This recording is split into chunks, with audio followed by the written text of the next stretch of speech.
কিছু কিছু মুহাদ্দিস বলতেছেন যে নামাজ পড়ানোর অর্থ ইমানই নাই, ও কোরবানি দিলেই কি না দিলেই কি। যে 9টি কারণে কোরবানি দেওয়ার পরেও কোরবানি কবুল হয় না, মানে আপনি লাখ টাকার গরু কিনে নিয়ে আসলেন, আপনি লক্ষ লক্ষ টাকা খরচ করলেন কোরবানির পেছনে, ইনভেস্ট করলেন, কিন্তু এই কারণগুলো, এই ভুলগুলোর কারণে কোরবানি কবুল হয় না। এটা কিন্তু আপনারা অনেকে জানেন না। 1 নাম্বার, একটু জেনে নেন, যেহেতু কোরবানির পশু এখনও কিনেন নাই, সামনে কিনতেছেন। এই ভুলগুলো হলে আপনি যত মোটা তাজা, অনেকে তো 30 লাখ টাকা দিয়েও গরু কিনেন, আপনার কোরবানি কবুল হবে না। অনেকে 30,000 টাকা দিয়ে ছাগল কিনেন, কোরবানি কবুল হবে না। তারা 1 নাম্বার, লা ইয়ানালাল্লাহু লুহুমুহা ওয়ালা দিমাউহা ওয়ালাকিন ইয়ানালুহু তাকওয়া মিনকুম। আল্লাহ রাব্বুল আলামিন কবুল করেন না, আল্লাহর কাছে পশুর গোশত পৌঁছায় না, রক্ত পৌঁছায় না, হাড্ডি পৌঁছায় না, পৌঁছায় হচ্ছে আপনার তাকওয়া। তাহলে 1 নাম্বার, কোরবানির আসল বিষয় হচ্ছে আন্তরিকতা এবং আল্লাহ ভীতি। এটা যদি না থাকে আপনার কোরবানি কবুল হবে না। আল্লাহ ভীতি এবং আন্তরিকতা আপনাকে নিয়ে আসতে হবে। এখন আল্লাহ ভীতি আন্তরিকতা কিভাবে নিয়ে আসবেন? গরু কিনলেন, 1000 গরু কেনার চাইতে একটা ফরজ নামাজ উত্তম।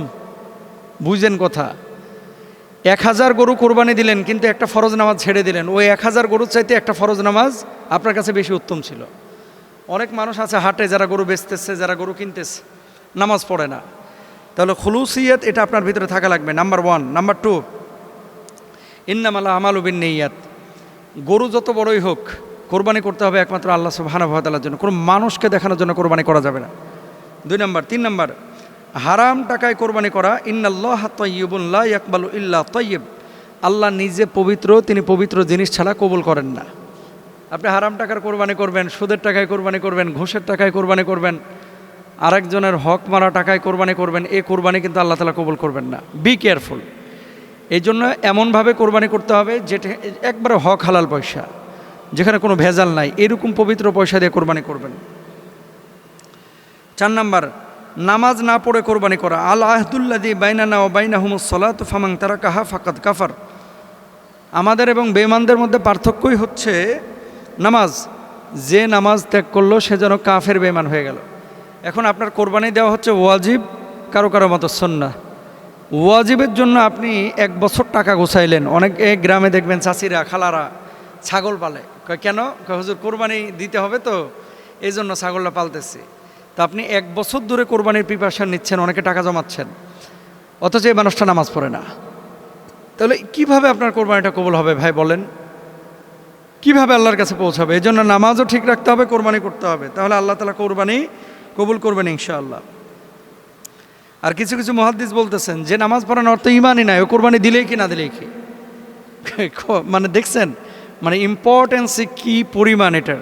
5 নাম্বার, আল আউরা উল বাইয়িনু আউরুহা ওয়াল মারিদাতুল বাইয়িনু মারদুহা ওয়াল আরজা উল বাইয়িনু যালউহা। স্পষ্ট কানা, স্পষ্ট ল্যাংড়া, স্পষ্ট খোড়া, অত্যন্ত দুর্বল পশু, এগুলো দিয়ে কোরবানি হয় না। এগুলো দিয়ে কোনো কোরবানি হয় না। অনেকে দেখেন না, যে টাকে গরু নিয়ে আসছে, ছেঁচা মানে ঘেঁষা খাইতে খাইতে পিঠে চামড়া উঠে যায় এবং রক্ত বাইর হয়, এই ধরনের গরু কিনবেন না। ব্যাপারীরা বুঝুক ঠেলা, এই ধরনের গরু কিনবেন না, কারণ এগুলো ওদের কামকেয়ালি। ট্রাকে গরু উঠাইতে পারবে ধরেন 20টা, ও উঠায় 40টা। যখন গরু ছাগল উঠায় ট্রাকে, এরা মনে করে এগুলো তুলার তৈরি, এর হাড় গোস্ত নাই। এই সমস্ত বদমাইশগুলো এই কাজগুলো করে। ভাই, ওরা তো একটা রূহ। নবীজি এই ধরনের প্রাণীকে কষ্ট দিতে না করেছেন। 6 নাম্বার, মান দাবাহা ক্বাবলা সালাতি ফা ইন্নামা দাবাহা লিনাফসি। যে ঈদের নামাজের আগে জবাই করলো, গোশত খাওয়ার লাগে জবাই করলো, এটা কোরবানির গোশত না, কোরবানির পশু না। মানে ঈদের নামাজের আগে আপনি জবাই করে দিচ্ছেন, আপনার কোরবানি হবে না। 7 নাম্বার, ওয়ালা তাকুলু মিম্মা লাম ইযকার ইসমুল্লাহ। আল্লাহর নাম ছাড়া যদি আপনি কোরবানি করেন, আপনার কোরবানি হবে না। এরপর হচ্ছে 8 নাম্বার, পশুর প্রতি নিষ্ঠুর আচরণ। ইন্নাল্লাহ কাতাবাল ইহসান আলা কুল্লি শাই। আল্লাহ সব কিছুর উপর উত্তম আচরণ ফরজ করেছেন।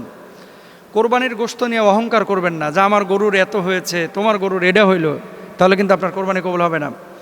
কোরবানির উদ্দেশ্য ভুলে যাওয়া, কি কারণে আপনি কোরবানি দিচ্ছেন, এই মাকসাদ থেকে আপনি দূরে সরে গেছেন, কোরবানি কবুল হওয়ার সম্ভাবনা খুবই ক্ষীণ। এরপরে আরেকটি কারণ রয়েছে, কোরবানির পশুর বয়স ঠিক না হওয়া। যেগুলো শর্ত আছে, যে ছাগলের বয়স 1 বছর অথবা 6 মাস, গরুর বয়স 2 বছর, মহিষের বয়স 2 বছর। তারপরে কোনো গরু আছে যেগুলো দেখতে খুব রুষ্টপুষ্ট, এগুলো 1 বছর পরেও কোরবানি করা যায়। কিছু কিছু মুহাদ্দিস বলতেছেন উটের বয়স হচ্ছে 5 বছর। এই যে শর্তগুলো, এগুলো কিন্তু আপনাকে মানতে হবে। শরীরে সমস্যা থাকা, কোরবানির চামড়া বিক্রি করে নিজের কাজে ব্যবহার করা, গরিব অসহায়কে ভুলে যাওয়া, এসব ক্ষেত্রে কোরবানিটা ত্রুটিযুক্ত হয়ে যায়। তো কিছু ভুল আছে যেগুলোর কারণে কোরবানি হয়ে যাবে কিন্তু পরিপূর্ণ হয় না, আর কিছু ভুলের কারণে যেগুলো শুরুতে বললাম আপনার কোরবানি কবুলই হবে না। বি কেয়ারফুল, আল্লাহ তৌফিক দান করুন। নবীজি সাল্লাল্লাহু আলাইহি সাল্লাম বলেছেন আমার উম্মত অধিকাংশ 60 বছরের নিচে হায়াত পাবে। এই জন্য মানুষ এখন দেখবেন যে অধিকাংশ 60 বছর আগেই স্ট্রোক করে মারা যাচ্ছে, তাই না? এখন হায়াত বাড়ে কোন আমলগুলোয়, এগুলো বললেই বুঝবেন যে কোন আমলগুলোয় কমে, কারণ এগুলো যারা করে না তাদের হায়াত কমে, মানে হায়াতে বারাকা কমে যায়। অনেকে দেখবেন 22 বছর, 24 বছর, 30 বছর হায়াত পেয়ে এত বেশি কাজ করছে যে কাজগুলো একজন মানুষ 100 বছর হায়াত পেয়েও করতে পারে না। এটা বারাকা। তো হায়াতের মধ্যে বারাকা চাইবেন, হায়াতের মধ্যে বারাকা এটা প্রত্যেকটি মানুষ চাইবেন। 1 নম্বর, ফাইদা জা আজালুহুম লা ইস্তাখিরুনা সাআতা ওয়া লা ইস্তাকদিমুন, যখন তাদের নির্ধারিত সময় এসে যাবে তখন তারা এক মুহূর্তও পিছাতেও পারবে না, আবার আগাইতেও পারবে না। মানে আল্লাহ যখন ইশারা করবে তখন দুনিয়া থেকে চলে যেতে হবে। যদি হায়াত বাড়াইতে চান, মান আহাব্বা আইয়ুবসাতা লাহু ফি রিজকিহি ওয়া ইয়ানসাউ লাহু ফি আসারিহি ফালিয়াসিল রাহিমা, যে ব্যক্তি হায়াত বাড়াইতে চায়, প্রশস্ত করতে চায়, সে যেন আত্মীয়তার সম্পর্ক রক্ষা করে চলে। 1 নম্বর, আত্মীয়তার সম্পর্ক রক্ষা করতে হবে।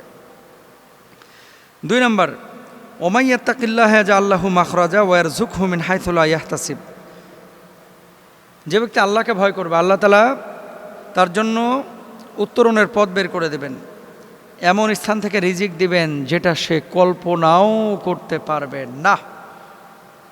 3 নম্বর, সাদাকাতুস সিররি তুতফিউ গদাবুর রব্বি ওয়া তাদফাউ মিতাতাস সু, গোপন সাদাকা আল্লাহর রাগ নিভিয়ে দেয় এবং খারাপ মৃত্যু দান করে। গোপন সাদাকা আল্লাহর রাগ নিভিয়ে দেয় এবং খারাপ মৃত্যু দূর করে, মানে খারাপ মৃত্যু থেকে তাকে রক্ষা করে। এরপরে হচ্ছে পিতামাতার খেদমত কেউ যদি করে তাহলে আল্লাহ সুবহানাহু ওয়া তাআলা তার রিজকে এবং হায়াতে প্রশস্ততা দান করেন। ওয়াবিল ওয়ালিদাইনি ইহসানা।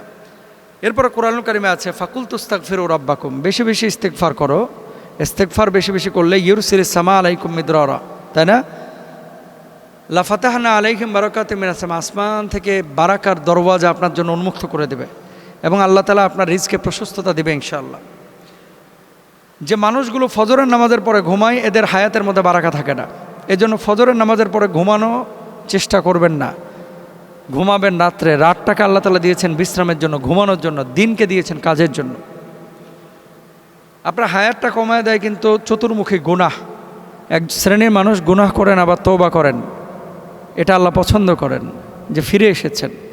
আর এক শ্রেণীর মানুষ কন্টিনিউয়াস গুনাহ করছেন, গুনাহকে গুনাহই মনে করেন না, এদের হায়াত কমে যায়।